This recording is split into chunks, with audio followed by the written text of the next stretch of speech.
Okay, yesterday I was working on this gun and I showed you how I was bluing it, and that's what it comes out when you try to keep it looking like a 1956, 1957, but one that's in really good shape. But I did find one problem with it when I went along was the extractor was broken. It would cycle through the rounds, but the last one would jam. And you can see that part of the extractor is gone. So put in a new one, works good. I always make sure they're good and open when you take them in from somebody. And there's the clips. This is a good clip. See, when you push it down, when you push it down, it really does not want to go down that way. It goes like this. So half the feeding issues people today is they buy these cheap clips, and this particular part moves. When the bullet sits in like this and comes up, it pushes that next bullet down. So it causes it to malfunction. And if you're having a problem, they also, like in your last round, 7 rounds, they're meant to be 7 rounds. Now they're making them 8, but originally John Browning has a 7-round gun. So sometimes you need to replace that spring, which is easy to do. Pop that pin, slide that out. Easy to go. So on this gun, everything seemed real tight. Spring's tight, everything's tight.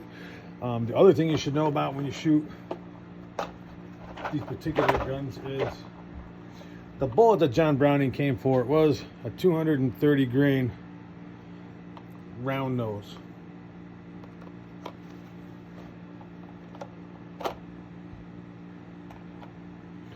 And this is not that. This is the hollow point. It should be a round nose.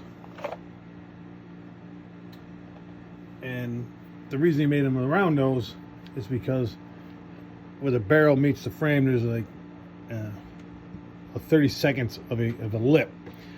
And you don't want this to catch the lip when it's sliding up into the barrel.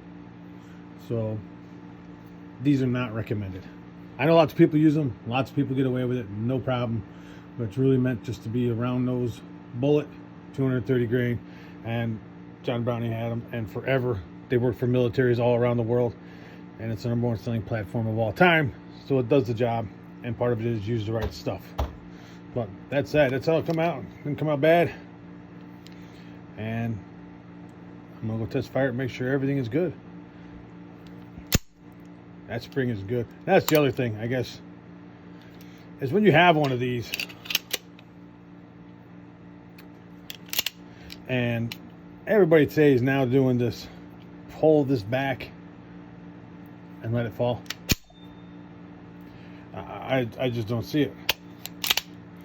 You mean to tell me that that's not going to cycle around? That's going to cycle around every time. So it's the beast.